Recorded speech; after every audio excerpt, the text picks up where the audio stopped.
Hello friends, एक बार फिर आप सभी का स्वागत है आपके अपने यूट्यूब चैनल स्टार एजुकेशन में। आपके लिए फिर से एक और वीडियो लेकर आए हैं। आज की वीडियो में हम क्लास 12 फिजिक्स के लिए जो संकल्प बैच लॉन्च किया गया है उसके पार्ट नंबर 2 के बारे में डिस्कस करने वाले हैं। इससे पिछली वीडियो हमने पार्ट नंबर 1 कंप्लीट कर लिया है, जिसमें हमने कूलाम का नियम और आवेश तथा आवेश के गुण के बारे में डिस्कस किया था। तो आज की वीडियो में जो टॉपिक होने वाला है वो हमारा होने वाला है गाउस की प्रमेय। यह टॉपिक बहुत ही इंपॉर्टेंट है 2025 के एग्जाम की दृष्टि से।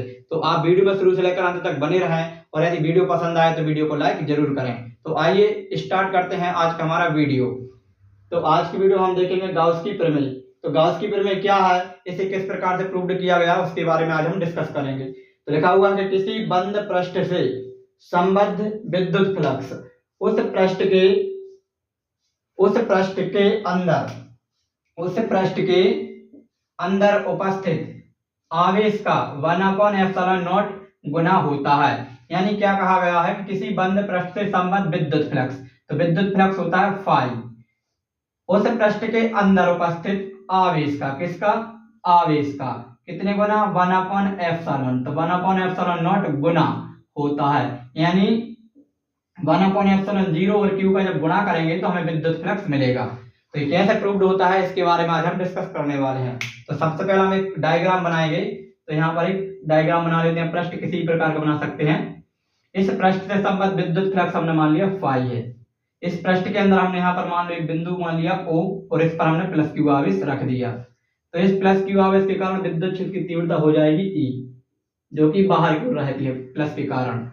अब इस पूरे पृष्ठ पर हम एक छोटा सा अल्प पृष्ठ मानेंगे। क्या मानेंगे, अल्प पृष्ठ। तो हमने एक अल्प पृष्ठ मान लिया, इधर नाम दे दिया A और B। अब एक घनकोण होता है, तो घनकोण क्या होता है, तो पृष्ठ द्वारा केंद्र पर बनाया गया कोण क्या कहलाता है, घनकोण। तो इस अल्प पृष्ठ AB द्वारा इस बिंदुओं पर जो कोण बनाया जाएगा उसे हम घनकोण बोलेंगे। तो यहां से एक घनकोण बनाएंगे। तो यहां से हमने एक घनकोण बना दिया। तो अब अल्प पृष्ठ द्वारा बन रहा है तो इसको हम अल्प घनकोण बोलेंगे, यानी डी ओमेगा। ओमेगा होता है घनकोण, डी लगा दिया तो अल्प हो गया।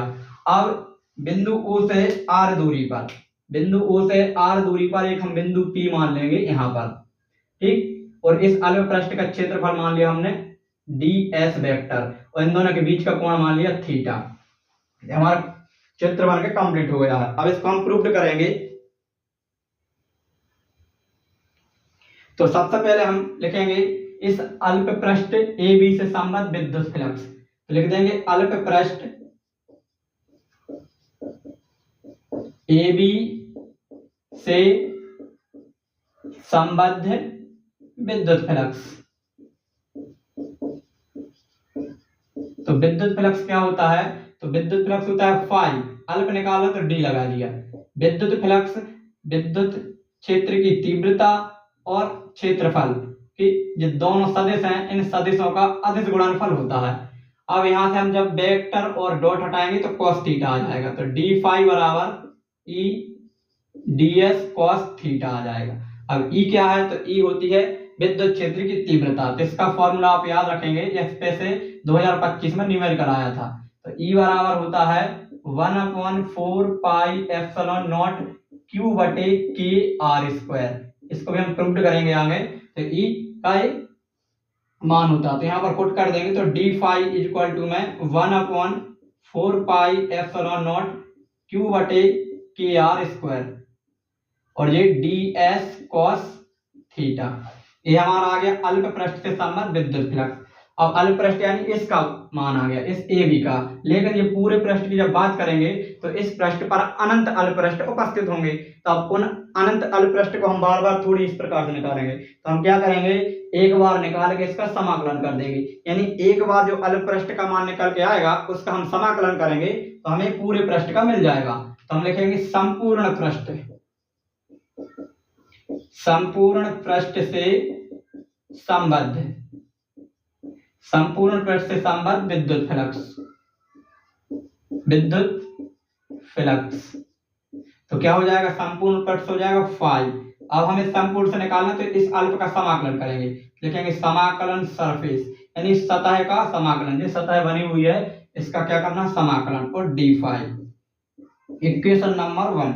इस इक्वेशन नंबर 1 में हम क्या करेंगे, डी फाई की वैल्यू पुट कर देंगे।